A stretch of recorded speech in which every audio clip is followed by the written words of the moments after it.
میں ایسے شخص کے بیٹے کو کبھی اپنا داماد قبول نہیں کروں گا جس نے میرے ساتھ ناانصافی کی، میرے بیٹے کو مجرم ثابت کیا۔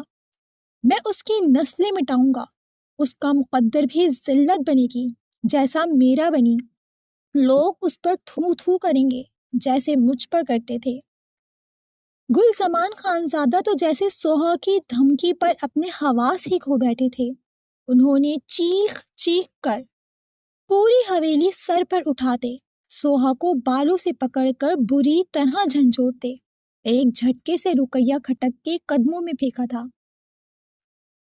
جبکہ سوہا کراہ بھرتی اپنی ماں کے قدموں میں جا گری تھی، وہ اب تک بے یقین تھی کہ اس کے داجی نے اس پر ہاتھ اٹھایا، جبکہ ماں کی بے حسی پر اس پر گشی سی تاری ہوئی تھی۔ دیکھتا ہوں تم کیا کرتی ہو۔ اب سب سے پہلے یزدان خانزادہ کا ایک لوتا وارث قبر میں اترے گا، جیسے میرا اترا تھا۔ وہی ضلالت یزدان کے نصیب میں آئے گی جو اس نے میرے نصیب میں لکھی۔ گلزمان کھٹک رعونت سے گرائے، بدلے کی آگ میں جلتے انہیں ایک عرصہ ہوا تھا۔ وہ اذہان یزدان خانزادہ ہے، سردار یزدان خانزادہ کا بیٹا، اسی کی طرح غیرت مند اور صاف کردار کا مالک۔ آپ اس کا بال بھی باقا نہیں کر سکتے۔ وہ گلزمان کھٹک کا زانی بیٹا، رقیہ کھٹک کا زانی شوہر اور سوہا کھٹک کا زانی باپ نہیں ہے، جو نہ جانے کتنی عورتوں کی عزت سے کھیلتا آیا ہے، جس پر نہ جانے کتنے ہی مقدمے چل رہے تھے، جسے آپ اپنی دولت کے زوم میں دباتے آئے ہیں۔ وہ اذہان خانزادہ ہے، نہ کہ بشیر کھٹک، جسے یہ پتہ ہی نہ ہو کہ عورت کی عزت کیسے کی جاتی ہے۔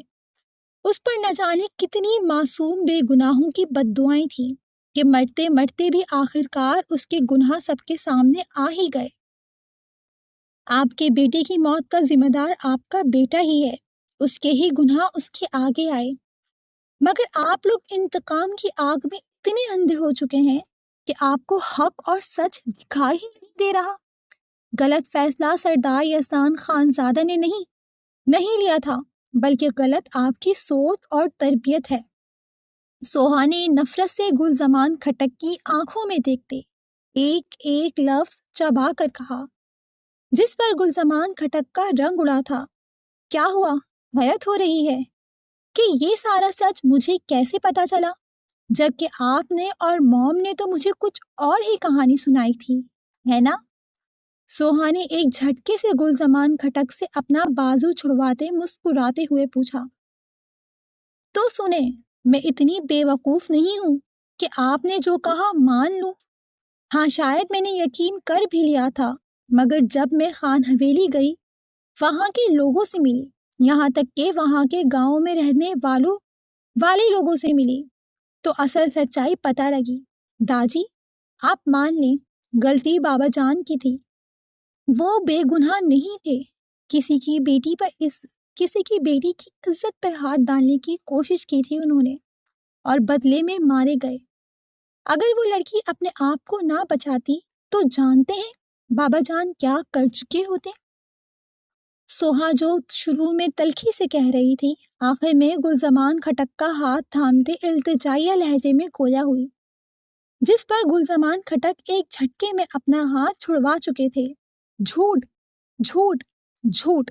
میرا بیٹا بے قصور تھا۔ میرے بے قصور اور معصوم بیٹے کو گنہگار جان بوجھ کر ثابت کیا گیا تھا۔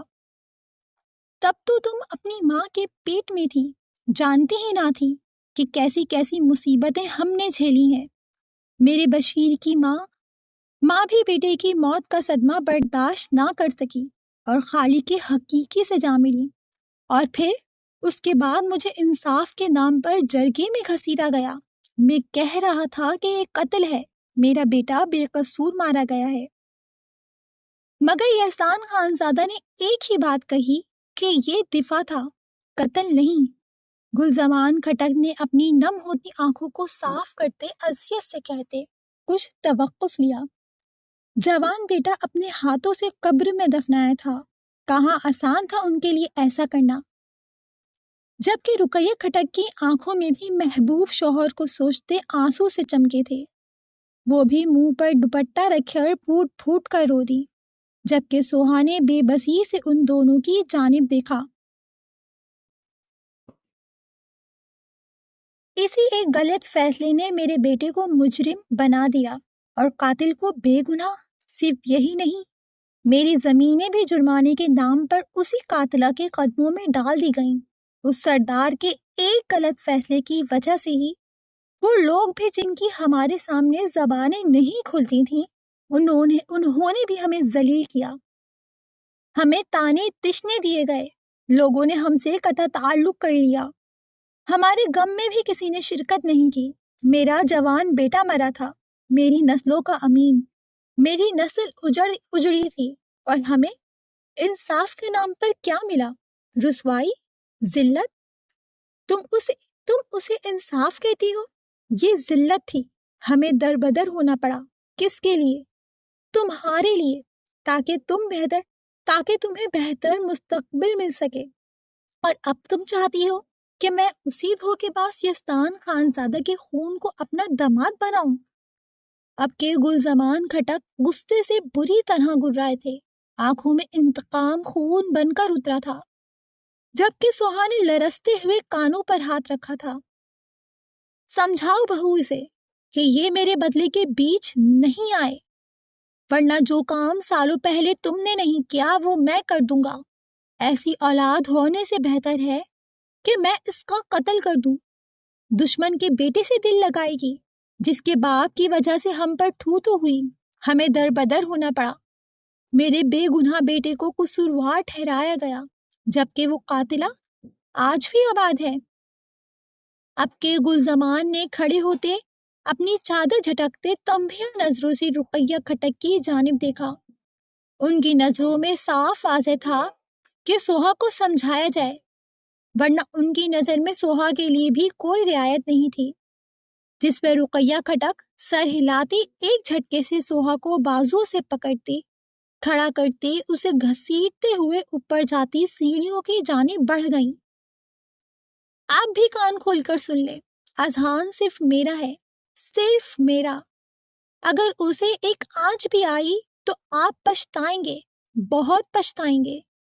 سوہا سن ہوتے اعصابوں کے ساتھ بری طرح چیختی چلاتی رقیہ کھٹک کے ساتھ کھینچتی چلی گئی، جبکہ گلزمان کھٹک چہرے پر مکرو سی مسکراہٹ سجائے اپنی پشت پر ہاتھ باندھے مسکرا دیے۔ کیا کچھ نہ تھا اس مسکراہٹ میں، بدلہ، نقصان اور بربادی۔ تو پھر سچ بتائیں، بالکل سچ، بسام نے اپنے لہجے میں گھلتے خمار پر قابو پاتے اس بار بھی سختی سے کہا، جس پر انہا نے ایک نظر بسام کے خوبرو چہرے کو دیکھتے اپنے خشک ہوتے لبوں پر زبان پھیرتے خود میں ماضی کے اذیت ناک پنوں کو پلٹنے کی ہمت مجتمع کی۔ میرا اصل نام ماریا ہے، ماریا مارکوف۔ میرا تعلق جارجیا سے ہے، میں ایک کرسچن ہوں۔ ارہا نے تھوک نکلتے ایک چور نظر بسام پر ڈالی، جس کے ماتھے پر یکلت بلوں کا جال بچھا تھا، جس پر ارہا کی آنکھوں میں نمی سی تیری۔ آگے؟ بسام نے اب کے کچھ سختی سے کہا، جس پر ارہا نے سسکی لی۔ اسے یقین تھا وہ سچ سن کر اسے چھوڑ دے گا۔ میں اپنی چھوٹی سی فیملی کے ساتھ جارجیا کے ایک چھوٹے سے علاقے میں رہتی تھی۔ میرے ڈیڈ ڈرگ ایڈکٹ تھے، جس کے باعث گھر میں روز ہی جھگڑے ہوتے تھے۔ میری مام خود جاب کرتی تھی، مجھے گھر سے نکلنے کی اجازت نہیں تھی، کچھ میرے ڈیڈ کی وجہ سے اور کچھ میرے بھائی ایڈرن کی بری صحبتوں کی وجہ سے۔ اس کے دوست عیاش قسم کے تھے، یہی وجہ تھی کہ مام مجھے چھپا کر رکھتی تھی۔ مگر ایک دن سب بدل گیا، وہ دن میری زندگی کا کرس دن تھا۔ ارہا نے کہتے کہتے ہچکی لی تھی، جس پر اسے سنجیدگی سے سنتے بسام نے پانی کا گلاس سائڈ ٹیبل سے اٹھاتے ارہا کی جانب بڑھاتے اس کے لبوں سے لگایا، جس پر ارہا نے شکایتی نظروں سے اس کی جانب دیکھا۔ آگے؟ بسام نے اسے بولنے کے لیے مزید اکسایا، لہجے میں اب بھی نرمی نہیں تھی،